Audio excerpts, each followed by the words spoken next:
Je pense qu'il faut faire une distinction, parce que quand on parle d'OVNI, les gens sautent tout de suite sur l'impression que c'est des extraterrestres, et c'est pas vrai. Quand on parle d'un OVNI, le mot OVNI, c'est un objet volant non identifié. Voilà. Alors, c'est pas un avion, c'est pas un hélicoptère, mais on sait pas c'est quoi. Mais ça pas un vole et ça bouge. météorite, c'est pas une étoile filante non plus.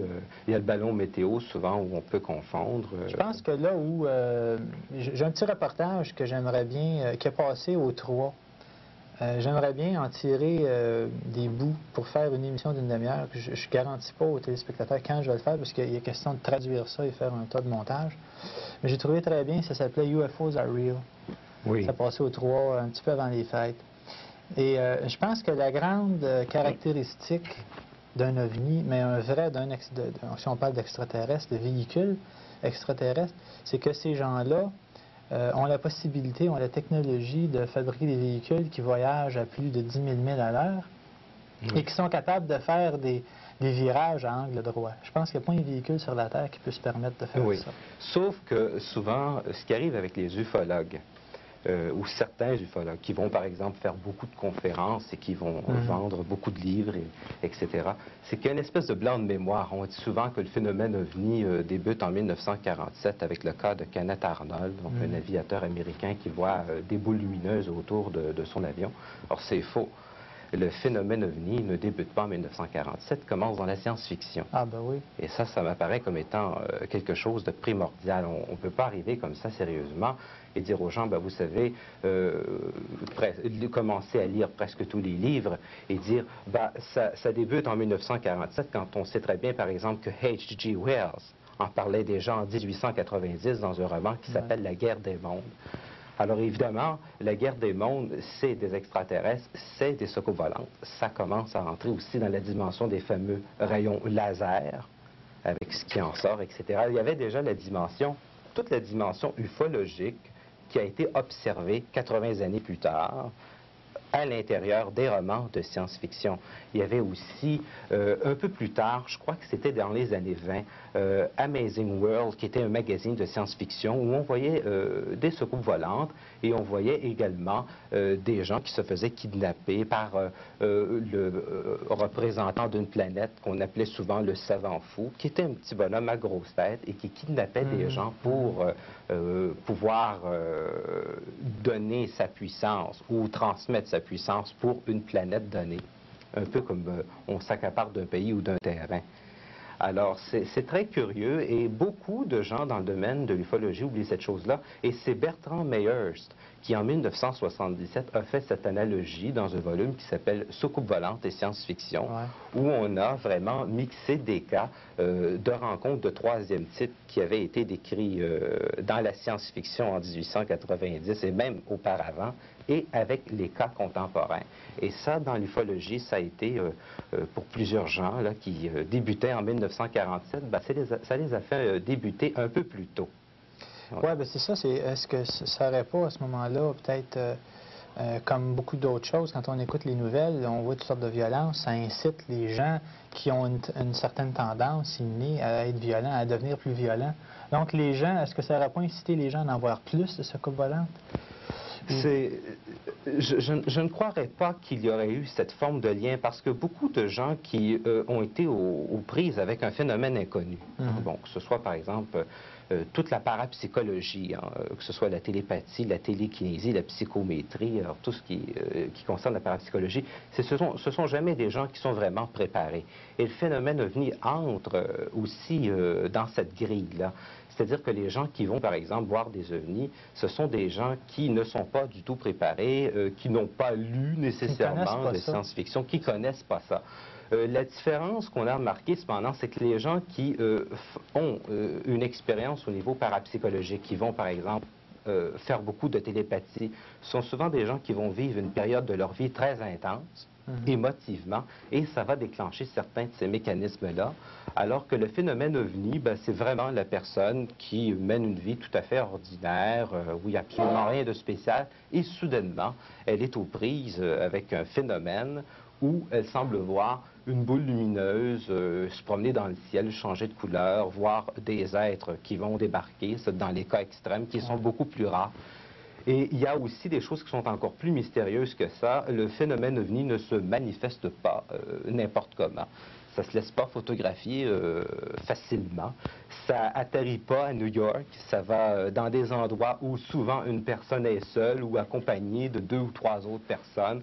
Et plus il y a de gens, plus le phénomène est moins mystérieux.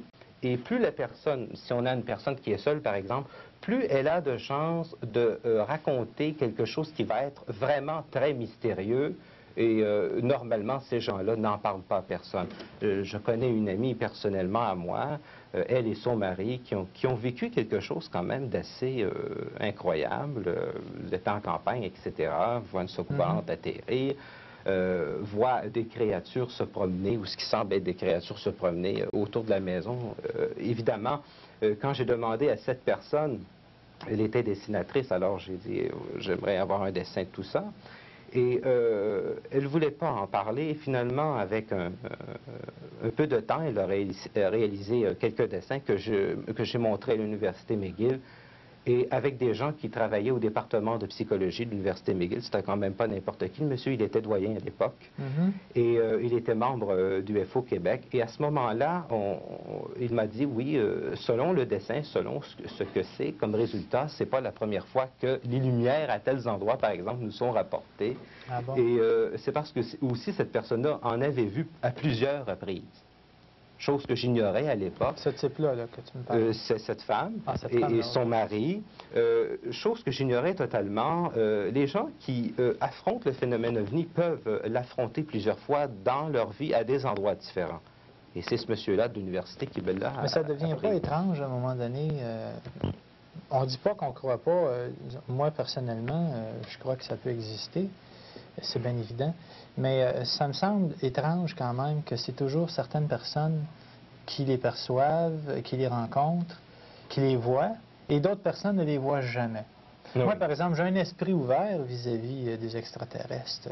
J'ai absolument aucune appréhension. Si c'est sûr que j'approcherai un véhicule extraterrestre avec prudence, c'est bien évident s'il y en a un qui atterrissait dans ma cour. Mais ça ne m'est jamais arrivé. Et pourtant, je demeure dans les Laurentides, dans un endroit qui est propice à ça. Et les gens autour de moi n'en ont jamais vu. Oui. Et pourtant, certaines autres personnes y en voient tous les jours. Est-ce qu'il n'y aurait pas, à un moment donné, les psychiatres disent que c'est une expansion de conscience et on voit ce qu'on désire, mais est-ce qu'il n'y aurait pas aussi une dimension plus parapsychologique, c'est-à-dire qu'on ne pourrait pas créer physiquement quelque chose? On peut s'arrêter sérieusement depuis les dernières années à cette dimension-là. Moi, je pense, je parle quand même à titre personnel, il y a aussi des gens qui vont partager cette opinion-là. Bon, que l'être humain est plus ou moins, comme les Américains appellent ça fine-tuning, par rapport à une énergie. On se demande à l'heure actuelle, qu'est-ce que c'est que de l'intelligence? Est-ce que l'intelligence vient de l'homme? Est-ce que l'intelligence est quelque chose qui passe par l'homme? Nous faisons de plus en plus la différence entre la connaissance, qui est l'accumulation d'une mémoire. Par exemple, si quelqu'un étudie le droit, il aura la mémoire de ce qu'il a appris qui lui permettra d'exercer une fonction, une profession. Le savoir semble être quelque chose de totalement différent. Le savoir, c'est un peu comme un savant qui travaille dans son laboratoire avec une connaissance qu'il possède déjà et subitement il va crier « Eureka, j'ai trouvé quelque chose ». Ça a pu passer dans un rêve, ça a pu prendre plusieurs années et ça a cliqué à un moment donné. Alors qu'est-ce qui fait que ça vient d'entrer? Est-ce qu'il ne faudrait pas remettre en question la réalité? La réalité, telle qu'organisée socialement, est un montage. Bon, c'est par exemple, les gens travaillent, etc., les comptes à payer à la fin du mois, c'est ce qu'on appelle un montage. Alors, quand je parle d'une réalité, je ne dis pas aux gens qu'il faut totalement débarquer d'une réalité. Écoutez, vous vous en allez dans une illusion, là, ce serait aussi très dangereux. On ne peut pas devenir fonctionnel et sérieux de cette manière-là. Mais j'ai l'impression que notre réalité, c'est un peu comme un film, c'est-à-dire nous possédons une séquence de ce film, mais nous n'avons pas le film. Et on s'assoit dans une salle, on rentre dans une salle, nous voyons un film, nous voyons l'observation d'une scène, nous voyons des images sur un écran, mais nous n'avons pas